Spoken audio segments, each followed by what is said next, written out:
Social মিডিয়ায় পরিচিত একজন মুখ ভাইরাল হান্ডি আপু, যিনি আগারগাঁয়ে ফুটপাতে হাঁসের মাংস এবং লেটকা খিচুড়ি বিক্রি করে ইতিমধ্যে সোশ্যাল মিডিয়ায় ভাইরাল। তো সোশ্যাল মিডিয়ায় একটা ভিডিও ভাইরাল হলো যে পাশের দোকানদার ভাইরাল আসমা এবং ভাইরাল ইশরাত দুজনের মধ্যে একটা মারামারির ভিডিও ফুটেজ ভাইরাল হয়েছে। আসলে সেদিন কি ঘটেছিল একটু বলবেন? ভাইয়া সেদিন ছিল শুক্রবার, আমাদের দোকানগুলো ওইখানে ছিল না। কারণ ওই পিএসসিতে একটা পরীক্ষার জন্য দোকানগুলো হচ্ছে আমাদের সরায় ফেলতে বলছিল। আমি আমার হাজবেন্ডকে পাঠাই দোকানে যে তুমি যা তাড়াতাড়ি দোকানটা খোলো, আমি একটু পরে আসতেছি কাজ শেষ করে। পরে আইসা আমি দেখতেছি যে একটা টেবিল আছে আমার দোকানে, ওইটাতে আমরা থালাবাটি বিভিন্ন কিছু জিনিসপত্র রাখি। ওইটা হচ্ছে আসমার দোকানের, মানে আমার দোকানের পাশে আমার দোকানের যে জায়গাটা আমি যেটা ব্যবহার করি ওইখানে রাখছে। আর আসমা হচ্ছে বলতেছে এটা এখানে রাখা যাবে না। তা আমি ছিলাম বাসায়, আমি জানি না, মানে ওরা এরকম তর্ক বিতর্ক, পরে আমি যেটা আমার হাজবেন্ডের মুখ থেকে শুনলাম হচ্ছিল, আমি ওই মুহূর্তে চলে যাই রিক্সা থেকে নেমে দে। আমি রিক্সা নিয়ে দাঁড়াইছি ওইখানে, মানে রিক্সা থামছে, দেখতেছি যে আসমার মা, আসমার বোন আমার হাজবেন্ডের সাথে এরকম তর্ক বিতর্ক করতেছে। আর আমি যাওয়ার পর আমি বলি এখানে কি হয়েছে, এখানে এভাবে কেন হচ্ছে।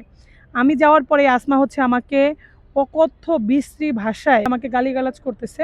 আমিও তুই করে বলছি, তুই কেন আমাকে গালিগালাজ করবি, তোর কি প্রবলেম।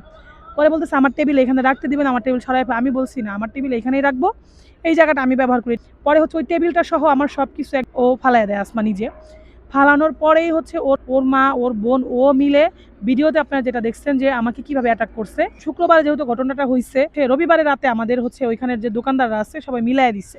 তারপরে কালকে দুপুরে আমার ফ্রেন্ড আমাকে একটা ভিডিও পাঠায়। তার পরবর্তীতে এটা হচ্ছে, আমি যেহেতু ম্যারিড, আমার শ্বশুরবাড়ির লোকজন ওই ভিডিওটা দেখে।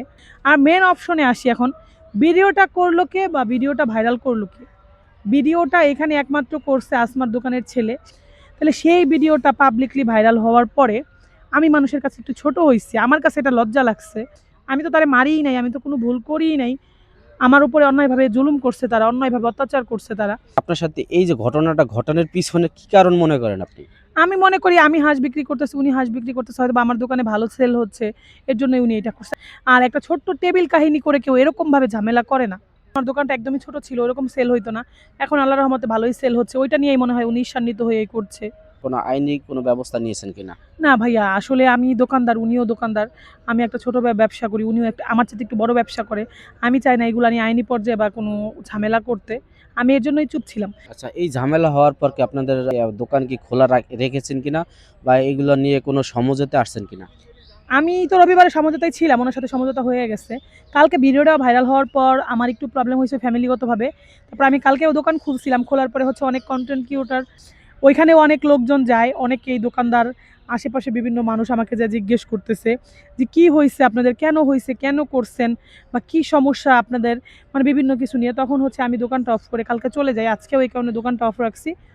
আর আমার ভিউয়ার্সদের আমি বলবো বা আপনাদের ভিউয়ার্সদের বলবো যে আপনারা কেউ এটা নিয়ে আর কাদা ছুড়াছুড়ি করেন না। উপরওয়ালা একজন আছে, ওনারা অন্যায়ভাবে আমার উপরে জুলুম করছে, তার বিচার আল্লাহ করবে। আমি আল্লাহর উপরে দিয়ে দিছি।